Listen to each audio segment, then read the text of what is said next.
La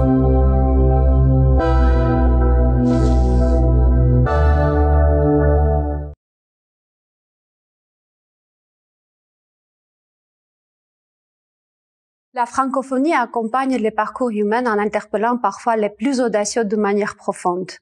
Elle enrichit ces trajectoires à travers diverses expériences qui forgent non seulement les personnalités des individus, mais donnent également naissance à des projets visant à transformer le destin humain.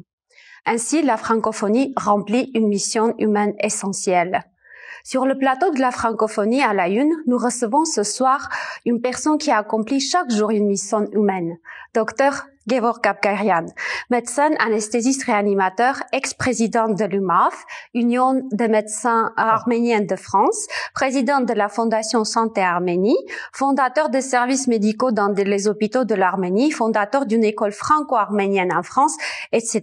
Bonsoir, Dr Apkarian. Bonsoir. Vous êtes né en Turquie, oui, qui n'est pas un pays francophone. Donc, alors vous avez appris la langue française. Et pourquoi? J'avais une notion de français quand j'étais à l'école primaire, à l'école Hintlian, et un petit peu au collège, mais surtout en venant pour mes études en France. C'était très difficile, donc j'ai suivi des cours intensifs à l'Alliance française, et puis après, en travaillant à l'hôpital, sur le tas, j'ai appris à pratiquer le français en faisant des études où je lisais tout le temps. Et voilà, mon parcours, c'est que j'ai appris le français en France. À partir de quel âge? À partir de 25 ans par là. Et c'était dur, cette expérience d'apprendre le français? C'était très dur de faire les études de médecine. Enfin, j'étais médecin en Turquie, donc j'ai fait la spécialité en France, à Paris, à l'hôpital Necker, et c'était très dur de comprendre les conversations. J'avais peur de répondre au téléphone, vous voyez. Mais je me suis battu et j'ai survécu, quoi. Quelle était la suite de cette expérience francophone?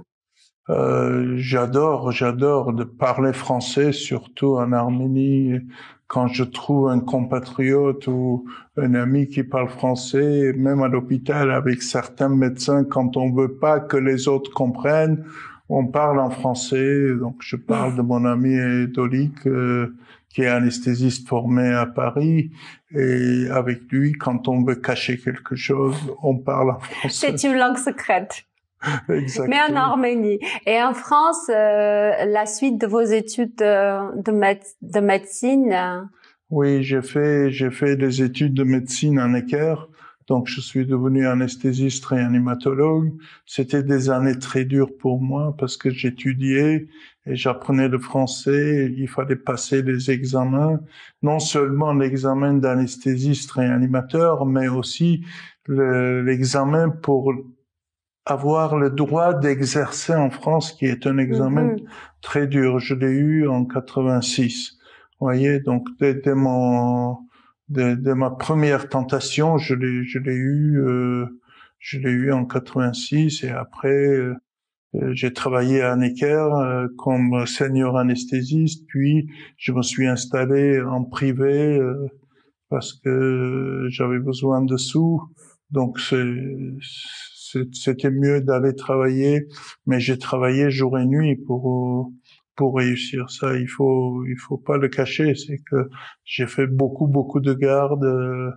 J'ai travaillé 7 jours sur 7 dans des hôpitaux pour gagner ma vie et pour réussir ma carrière d'anesthésiste à Paris.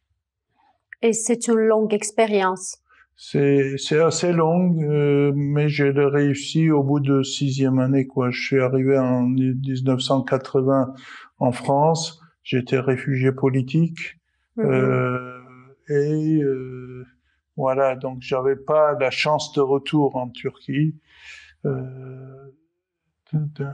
Et j'ai mis 6 ans pour passer tous mes diplômes. Je l'ai eu, le diplôme d'anesthésiste, puis en même temps le diplôme de pouvoir exercer en France, mon installation, et puis en 88, d'un seul coup, je me retrouve en Arménie. Voilà. Oui, justement, on va parler de ça. Donc, il fallait réussir à tout prix. Oui, exact, exact. Après le tremblement de terre, justement, en 1988, vous étiez parmi les premiers médecins français arrivés en Arménie. Et depuis, vous ne cessez de prendre des initiatives nouvelles pour aider l'Arménie à se relever. Vous êtes également le fondateur du service dans l'un des hôpitaux d'Erevan. Est-ce que toutes vos initiatives sont liées au seul domaine de la médecine? Oui, je peux dire que oui. Je ne fais que la médecine. En Arménie, je ne me suis pas occupé d'autre chose. J'étais effectivement dans la première équipe de médecins du monde. Donc le tremblement de terre a eu lieu le 7. On était là. Il y avait deux équipes qui sont venues. La première, Médecins sans frontières, et deuxième, c'était notre Médecins du monde. Donc j'étais dans l'équipe de Médecins du monde, dans l'équipe de professeur Andréassian. Et j'étais son anesthésiste pendant le tremblement de terre. Et puis après, comme vous le savez, peut-être il y en a beaucoup qui le savent, c'est que je suis tombé amoureux de mon pays. Ça, je le nie pas. C'était votre première visite? Ma première visite, et c'était quelque chose de très émotif, vous voyez. Donc vous parlez l'arménien, vous comprenez pas l'arménien de l'Est, vous parlez l'arménien de l'Ouest, vous comprenez pas ce qu'ils disent, mais il se passe quelque chose, il y a une alchimie entre le peuple d'Arménie et nous. Infraverbal, une communication déjà infraverbale qui s'est installée. Ouais, c'est quand vous tombez amoureuse d'une femme, je répète ça sans arrêt, et vous avez envie de revoir. Donc, vous voyez, donc j'ai fait ma première mission. Quand je suis rentré, j'avais une seule envie, c'est de retourner en Arménie. J'ai trouvé l'occasion avec le docteur Georges Kepenekian de Lyon. J'étais son anesthésiste pour faire des transplantation rénale. On a échoué, mais on a fait beaucoup d'opérations. Et puis après, quelques mois après, je me suis retrouvé au Karabakh. Je suis allé, j'étais la première à aller à trois médecins. Nous sommes allés au Karabakh pour opérer. On est resté une semaine, on a opéré non-stop. J'étais l'anesthésiste, donc il y avait docteur Simonian et le professeur Andréassian qui opéraient. C'était pendant les années de guerre, première guerre? 89, non, avant. Ils se préparaient pour la guerre, et ils se préparaient, et nous, on était là, ça leur donnait une force en disant, nos frères de la diaspora ne nous oublient pas, ils sont là pour nous aider. Et pour ça épauler. Oui, avec vos confrères français franco-arméniens justement, avec l'UMAF, l'Union des médecins arméniens de France, vous étiez à l'initiative de la transmission de compétences de cette école dite française, médicale, je veux dire. Et cette transmission a-t-elle lieu aujourd'hui? Ça continue. On a réussi ce qu'on a fait. Il faut dire qu'on a ouvert en 1992 avec le professeur Yeria Garabedian, qui est quand même l'éminent professeur à Paris, qui a pris sa retraite récemment, mais il était quand même le patron de Trousseau et maintenant en Necker. Avec lui, on a ouvert un service, le premier service otorhinolaryngologie à Yerevouni. Vous voyez, donc ce service a réussi sa mission. Aujourd'hui, il y a des élèves qui continuent à opérer, et on a pas mal travaillé. En même temps, on a ouvert le service de laboratoire moderne. Ça, on a ouvert en 92, 93. Donc, il vous fait imaginer, quand je demandais une glycémie, faire une glycémie, un simple appareil, On n'arrivait pas à voir le résultat. Donc, on a ouvert le premier service de laboratoire. On a ouvert le service de stomatologie. On a équipé tout le service de maternité pour aider nos femmes à accoucher et surtout sans douleur. Donc, on a enseigné la péridurale. Donc, cette mission a réussi. Aujourd'hui, on continue parce qu'on a une autre association qui s'appelle Santé Arménie et Santé Arménie fait un travail magnifique en Arménie. Qu'est-ce qu'il fait? On a un centre de recherche, on a un centre de réhabilitation, un centre de psychotrauma à Goris, ainsi de suite. On a une biobanque quand même. C'est très important de garder toutes les prises de sang dans une banque qu'on appelle biobanque. On a le service de rhumatologie à l'hôpital de Nairi. On va ouvrir bientôt un super service d'allergologie. Donc ça continue, même avec Santé Arménie, ça continue. Voyez. Revenons à ce sujet, est-ce que cette transmission passe aussi par la langue française? Exactement. Et de quelle manière? Alors, ça a été très difficile au début parce que toute l'équipe d'ORL qu'on a fait venir en France, que ça soit les infirmières, les médecins, les anesthésistes, ils ont appris le français avant de venir à Paris. Donc, c'était très difficile pour eux, mais ça a été. C'était un défi linguistique. Maintenant, c'est le gouvernement français qui oblige. Vous savez mieux que moi, c'est que maintenant, il faut avoir le B2. Niveau B2, oui. Le niveau B2 pour partir, que ça soit une mission d'observation ou que ça soit une mission où participer activement, il faut apprendre le français. L'exemple type, c'est notre Anouche Mardian qui travaille aujourd'hui dans le service de rhumatologie, immunologie à l'hôpital de Nairi. Elle a appris dans un temps record le français.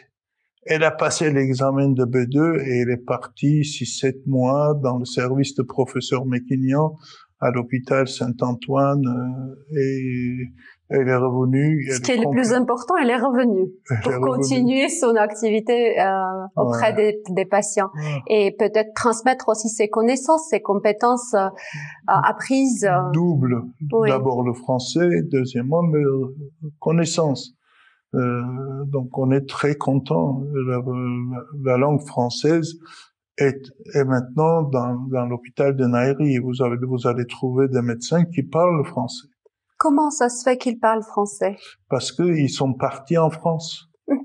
Comme cette jeune médecin qui est rhumatologue. Médecin, et comme par exemple Anatoly Gounouny qui est parti dans les années 92 à l'hôpital Henri Mondor, à l'hôpital de Beaujon. Il est resté à chaque fois 1 an et maintenant il est parfaitement bilingue.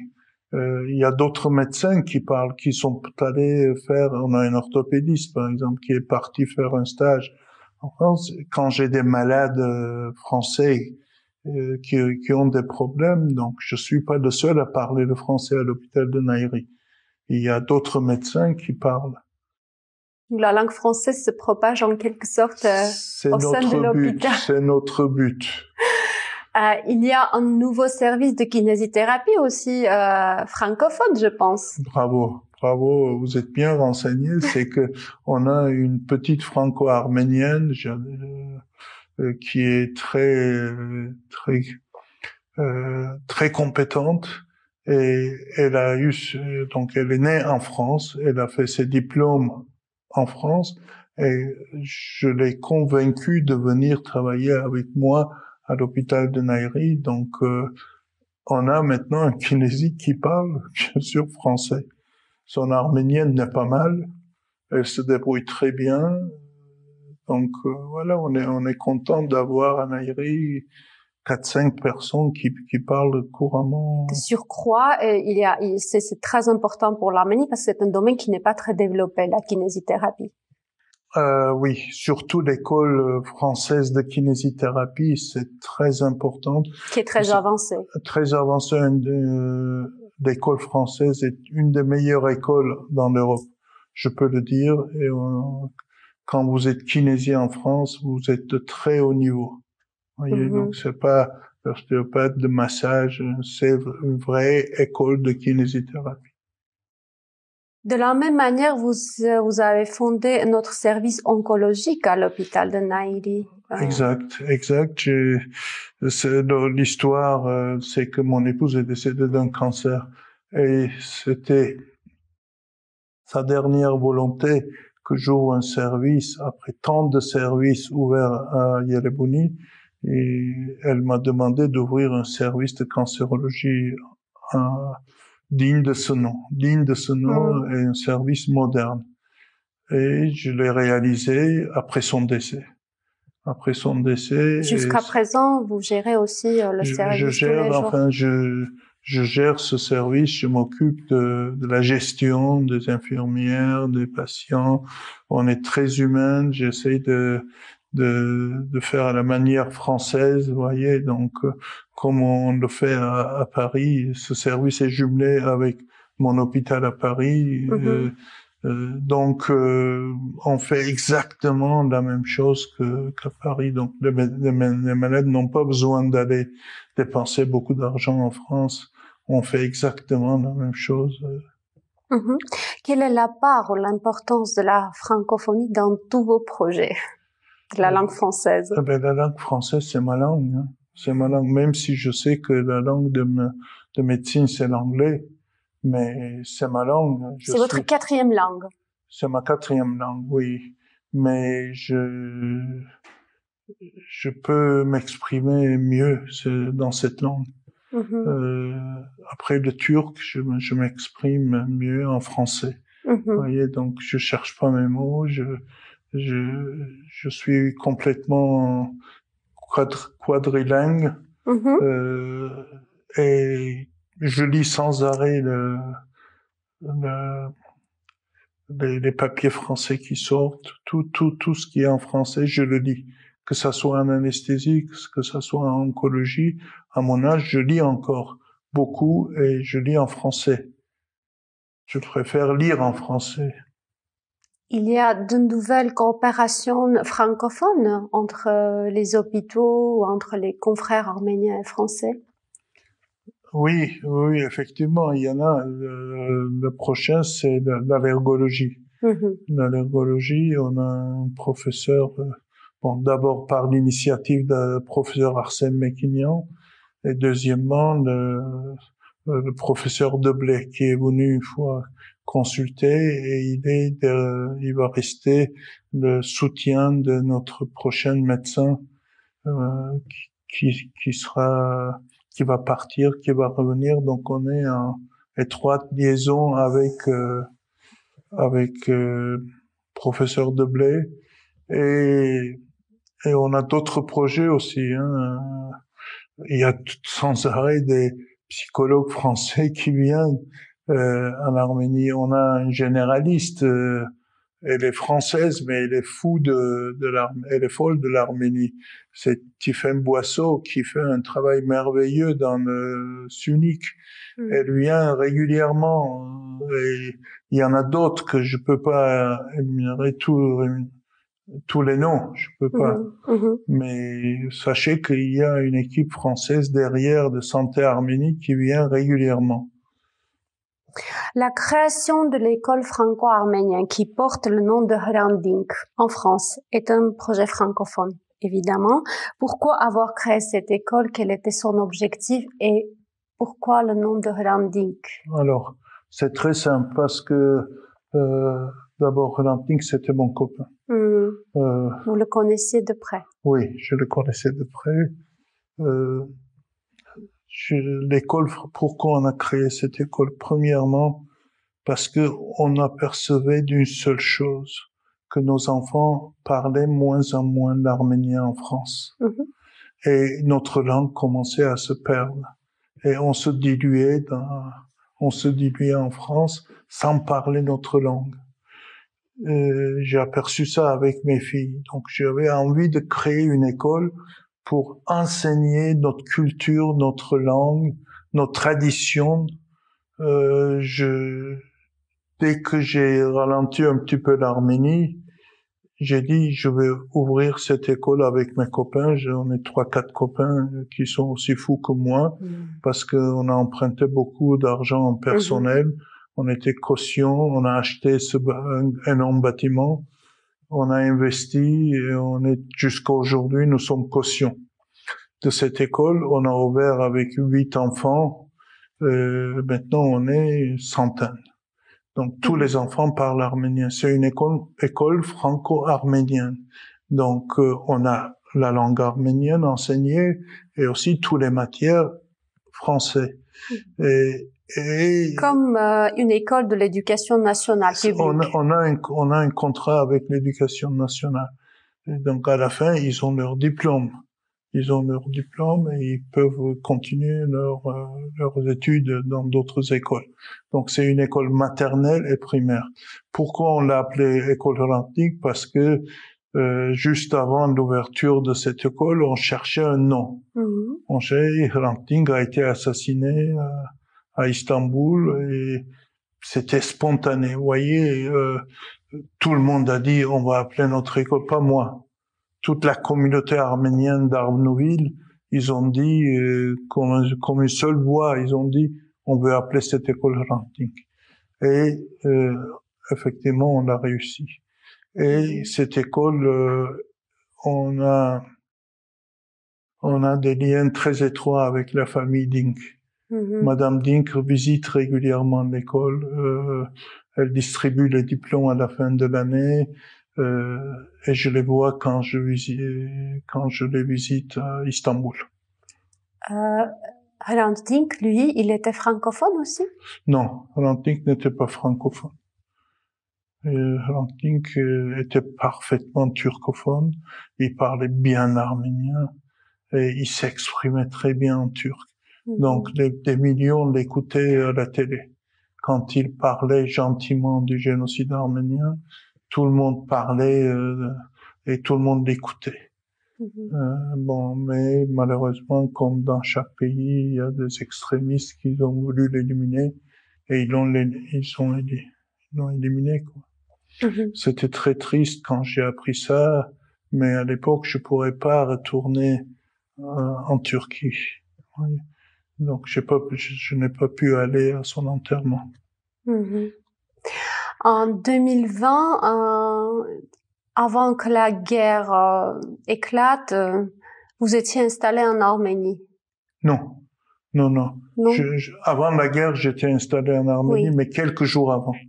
Quelques jours avant, vous avez pris cette décision de venir s'installer en Arménie. Cette décision n'était liée à une réflexion qui a duré longtemps, qui vous accompagnait longtemps? Non, c'était mon rêve. J'avoue que c'était mon rêve de venir un jour m'installer en Arménie. Je voulais l'essayer.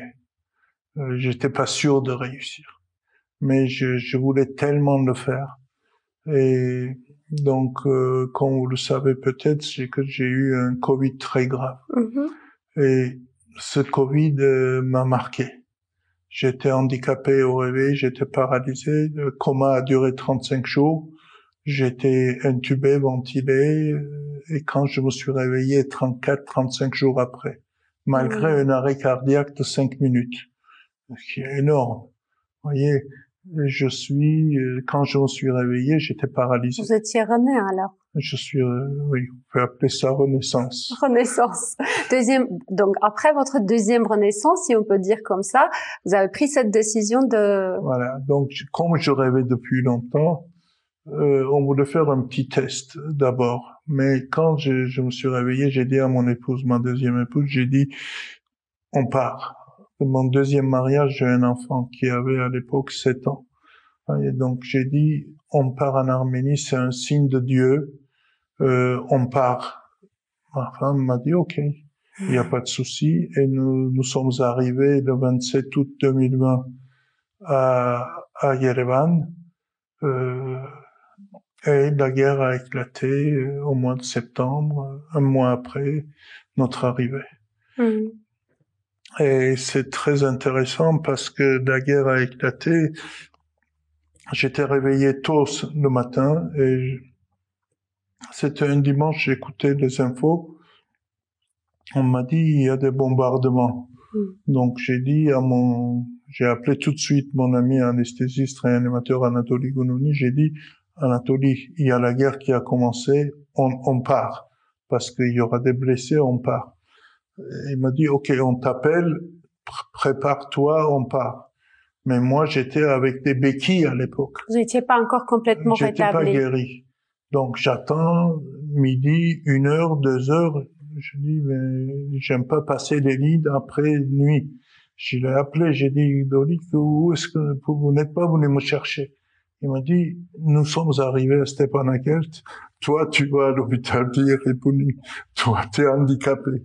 Donc là, effectivement, je me suis rendu compte que j'étais handicapé. Et il fallait mieux que je reste à Yerevan et aller à l'hôpital de Yerepouni et soigner les blessés là-bas. Voilà, donc l'histoire a commencé comme ça. À un moment donné, on a hésité, est-ce qu'on rentre pas. Enfin, moi, je voulais pas rentrer, mais je voulais envoyer mon épouse et mon fils à Paris. Oui. Mais ils ont dit non, on reste, on part pas. On est très contents. Je pense que c'est la meilleure décision qu'on ait prise jusqu'à maintenant. Vous voyez, donc franchement, on se sent comme un poisson dans l'eau en Arménie. Ça peut paraître bizarre. Je me sens tellement bien. Je suis français à part entière, mais quelque part, je suis arménien depuis 3000 ans. Et ça, on ne peut pas changer. Et récemment, il y a un livre autobiographique qui a été publié. C'est un livre qui a été publié en arménien. Mais est-ce que le lecteur français pourra un jour le lire en français? Oui, absolument. Je pense. Je vais être juste avec vous. C'est que on est avec vous. J'aimerais bien trouver des finances parce que ce livre, je le vends pas. Je le vends pas, donc je vise pas de bénéfice. Donc je cherche des finances, j'attends un petit peu parce que le premier livre m'a coûté assez cher, donc je vais attendre un petit peu pour le traduire et pour le publier en France. Donc même il y a des gens qui me réclament en France. Aujourd'hui, j'ai reçu au moins 4-5 messages. Ils demandent ce livre parce que ma vie, c'est qui a commencé à Istanbul, après Paris, après Yerevan et beaucoup au Karabakh. Donc ça intéresse plein de monde et j'ai signé les premières dans plusieurs domaines. Je ne veux pas me vanter, mais j'étais le premier à arriver à Yerevan. Pendant le tremblement de terre, j'étais le premier à aller à Artsakh en 89, vous vous rendez compte, en avion. Donc c'est pas anodin. Je suis le seul qui a fait 5 minutes d'arrêt cardiaque, 35 jours de coma, et hop, je me suis ouvert les yeux. Vous êtes en vie. Et c'est formidable. Merci beaucoup, Dr Abkarian. Je vous en prie, c'est un plaisir. Pour nous aussi.